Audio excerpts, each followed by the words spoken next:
So she's waving hi to introduce herself as a podcast listener. How many people in the room listened to a podcast in the past 30 days? Raise your hands real high. Okay, keep them up if you listened in the past 7 days. Fantastic. Wow, you guys are ahead of the curve, and you actually reflect who is currently listening. So across the US, this data is from 2018. Our 2019 study will be out of the field this month, and it'll be available in January to you. So I'm just offering it there.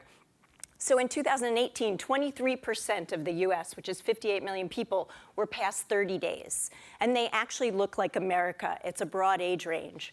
85% of those people actually stayed and listened in the past 7 days. So what that says is this is really loyal and sticky. People love this stuff. So why am I up here talking about it? Because it's about revenue, right? So the IAB said in 2018 it was $400 million in ad revenue for podcasts. In 2020, it's expected to be $1 billion. So it's here for you, and you guys are the right people, and I'm going to tell you why. But before I do that, I just like to talk about, before I get into the who and the why and the how of the listening, I want to talk about the what. So this is, I like to show video because it's fun, and this is a little clip from Saturday Night Live, and I figure if Saturday Night Live is making fun of it, then it's really here and relevant. And so they make a little fun of the what, and I bet you will recognize the imitations. Live from the MeUndies Theater in Portland, it's the Potties. And here are your hosts, from Serial, Sarah Katie, and from New York Times The Daily, Michael Barbaro. From Portland, I'm Michael Barbaro. And this is the Potties. Podcasts are everywhere. Last year, over 3 billion new podcasts were produced. I know, that's a lot. They're like delicious little whispered documentaries. And tonight is for them. So that's in essence what it is, right? She made the joke about being 3 billion. It's really not. It's 700,000 active podcasts today in the United States, and it's only going to grow. And the interesting thing is they chose 2 really representative things to make fun of, which is the news and current events with The Daily and the serial storytelling and true crime, which is big with women. So those are 2 really interesting and different types of podcasts. And if anybody's an NPR listener and an NPR podcast listener, as I am, they just talked about the news where you can now listen to podcasts at 1.5 times the speed, which means you can speed up Michael Barbara, which is a good thing. I like him, but it's a little slow. So how many programs are people listening to? On average across the US, it's 4 per week. But as you can see in the pie chart, the bulk is still people who are doing 1 to 2. And those actually skew younger. The median age for that set of people is 36 years old. So my theory, and we will track this over time, is that as the younger people get more and more into it and move to the other side, everybody's going to start to embrace this because this is a new way that people are loving to eat content. And so you can see more than 1 in 10 are eating 6+ programs in a typical week. That's a huge amount of content. And that's why you'll hear things about the amount of time that people spend with podcasts, and the level of engagement is high. So who are these people? Well, right now, the younger demographic dominates across all categories, so that's what you see up here reflected. So they tend to be single students, but across the board, regardless of age, it's a more affluent and educated group, such as yourselves. These folks are really into their career. They see their work not as a job, but a career. They're into making something out of themselves. They are avid learners. They spend 7+ hours a week trying to engage with things that are going to make them smarter, better, and more knowledgeable. And they're internet savvy, of course, and they actually turn to the internet for all kinds of shopping opportunities, regardless of category. When they're not listening to podcasts, the majority are also listening to music and other things about them in their lives. They do tend to have pets. 1 in 3 read books, which is much higher than the US average. And they're into things like barbecuing, baking, and cooking for fun. And this is a very engaged and active set of people.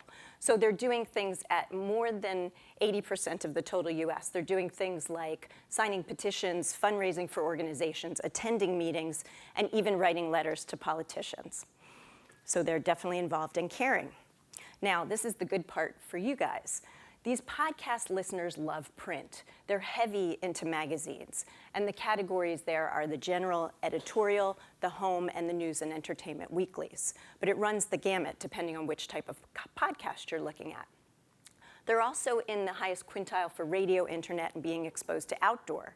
They're in the lower for television. And so they're missing the ads on TV. The interesting thing is they over-index for streaming entities that are not ad-enabled. So what this is saying is that it's very important that advertisers reach them in print and podcasts. So it's a good opportunity to make that case to the brands. The reasons why are what you would expect. It's about learning and entertainment. I want to be up to date. I like to relax. And their preference is for shorter, less than 20-minute podcasts. And they are really into it week to week. And the group that is most into that are the adults 25 to 34. 71% of them say they look forward to listening to the same podcast week after week. And they're really excited to see what's there.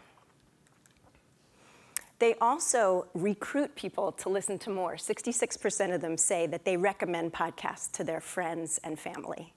And they buy the things that they hear about on podcasts. The levels are across the board in terms of I purchased after listening. 1 in 3 also said they're more engaged with the ads on podcasts. And 37% said they prefer to learn about new services and products via podcasts. So when it comes to what the categories are that they're listening to, the top 4 here are the top ones: comedy, politics and government, news and current events, and music. And then it's followed by sports, health and fitness, religion and spirituality, science, true crime, and education. And I just want to pause on true crime to say that it is the one that skews more for females, which I think is funny because I used to work at Oxygen, which became a network of true crime all the time. So for me, this really resonates. For the heaviest listeners, that 13% that are listening to 6 or more, the top 10 are still their top, with the exception of tech and innovation. That's actually number 4 for them. And 38% of them listen to that on a weekly basis. And then these are the other high indexing categories for these heavy listeners. So of course, in the MRI data, you can do a profile of them by genre. And so here's a look at the comedy. I just picked the top 4 to show you guys. Fun is really, obviously, the comedy listener's theme. So it comes out in the type of magazines that they like, the networks that they're into, and even the things that they do in their free time. They're twice as likely as the average American to be a gamer, whether that be on video games or board games, and even Sudoku puzzles. And then their buying styles indicate that they're involved and techie, and their categories that they over-index for are really high-energy, fun purchases. So you really get a sense of who they are. When it comes to politics and government, again, no surprise, the magazine types that pop to the top, including the Epicurean, which is nice. The networks make sense. And their leisure pursuits are really about intellectual and invigorating things. They're twice as likely to be into the adult education courses. And they're aware and environmental buyers, and that's even reflected in the categories that pop for them, like the vegetarian frozen burgers. The news and current events folks are really about being in the know and caring about the world.